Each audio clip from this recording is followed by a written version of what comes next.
Bonjour. C'est effectivement une question un peu désarmante, sachant qu'il n'y a pas eu de reine à venir au château, donc non, je ne me considère pas comme la reine du château. C'était des marquises qui habitaient le château depuis 1618, date à laquelle les seigneurs ont obtenu le statut de marquis, donc le marquisat. 1618, mais je ne me considère pas non plus comme une marquise du château, mais plutôt, on va dire, une chef d'orchestre qui dirige une équipe qui connaît très bien son travail, très professionnel, donc au sein de Chemin du patrimoine en Finistère, de ce réseau très expert en la matière, donc en matière de patrimoine. C'est vrai que c'était une demeure qui a été construite pour l'apparat, pour la prestance et pour accueillir des hôtes de marque, des hôtes de qualité. C'était même fait pour accueillir le roi de France, sa reine et la cour. Mais malheureusement, aucun roi ni reine n'aura eu le plaisir de venir jusqu'à Kerjan. Elle n'aura fait l'honneur aux seigneurs de venir les visiter. Mais le roi Louis XIII aurait dit que le château, la demeure, était digne de son séjour. Voilà. Il aurait pu venir. En quelques mots, c'est vraiment l'histoire d'une famille, c'est l'ascension d'une famille, la famille Barbier, qui est devenue donc propriétaire au XVIe siècle et qui a fait en sorte de pouvoir rayonner sur le secteur et a construit ce château d'apparat, vraiment de prestige encore une fois, mais aussi défendu par une enceinte fortifiée, ce que le statut de haute justice qui aura été donné à Jean Barbier par François Ier, qui aura été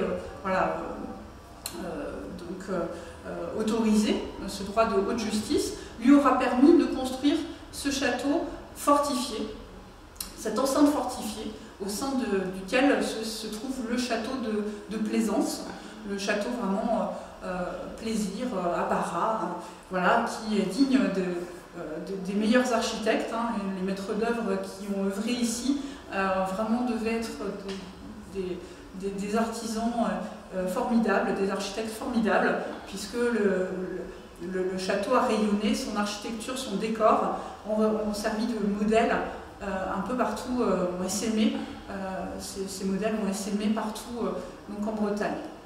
Donc vraiment une famille, l'ascension d'une famille qui a eu des vicissitudes. Enfin, la famille n'a pas toujours été aussi prestigieuse, puisqu'il y a eu quelques brebis galeuses qui ont fait qu'il y a eu une période où le château est plutôt tombé en désuétude, pour être remonté au XVIIIe siècle par la famille de Coitencourt, qui a hérité du château par mariage. Voilà, c'est toujours la même famille qui perdure.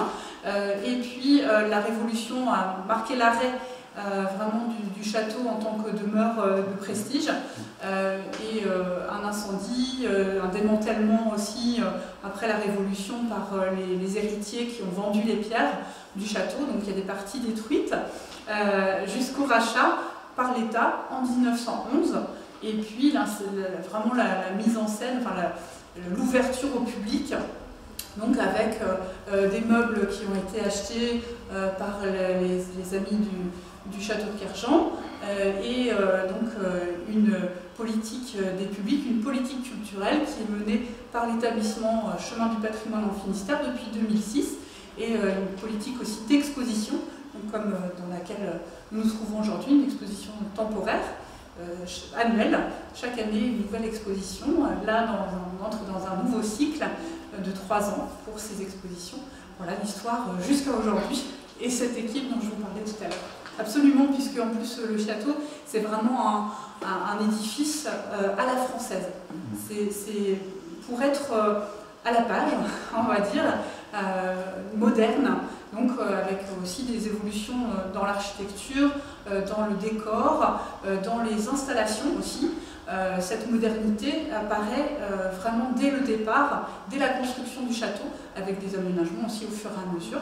Mais c'est une vie à la française, c'est une volonté de vivre à la française, alors que nous sommes au cœur du Léon.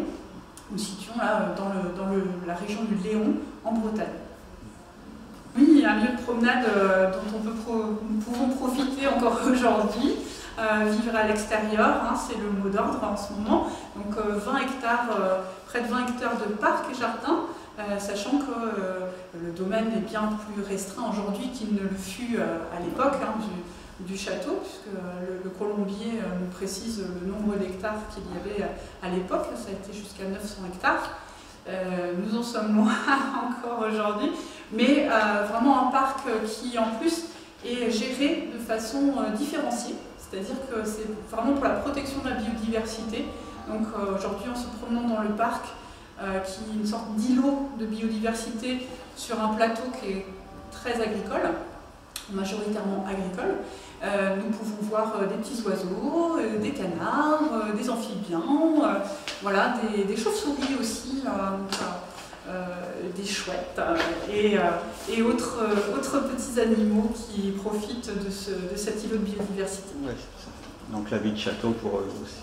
La vie de château pour eux aussi. 3 ans en fait, 3 années pour un cycle. Donc sur ces 3 années va se décliner la thématique du cycle sur l'élargissement du monde à la Renaissance, les expositions temporaires étant toujours en lien avec le lieu, avec le site, que ce soit sur la période ou sur la thématique qui a été choisie. Là en l'occurrence c'est sur la période de la Renaissance, donc là on prend un petit peu d'élan pour ce premier volet, puisque ce premier volet nous présente un état des lieux des civilisations, un état des lieux du monde.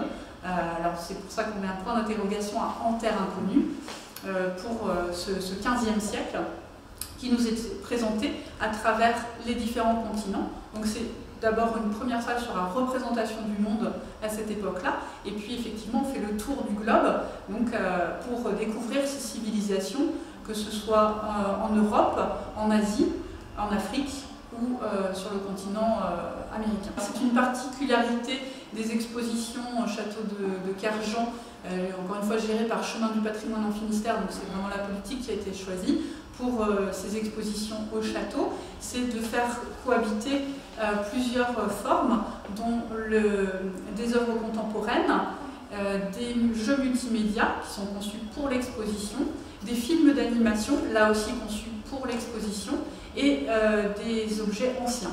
Donc ces œuvres contemporaines, il y a plusieurs artistes qui sont présentés au sein des salles avec des œuvres déjà existantes, et il y a une carte blanche qui est donnée à un artiste grâce à un partenariat qui a été tissé avec Passerelle, Centre d'art contemporain de Brest. Donc grâce à ce partenariat, il y a une production d'œuvres, donc chaque année différente avec un artiste différent, et une salle lui est consacrée. Et là, en l'occurrence, Nicolas Floch investit la dernière salle du parcours, mais aussi la cour du château, puisqu'il y a 2 œuvres qui sont présentées dans la cour.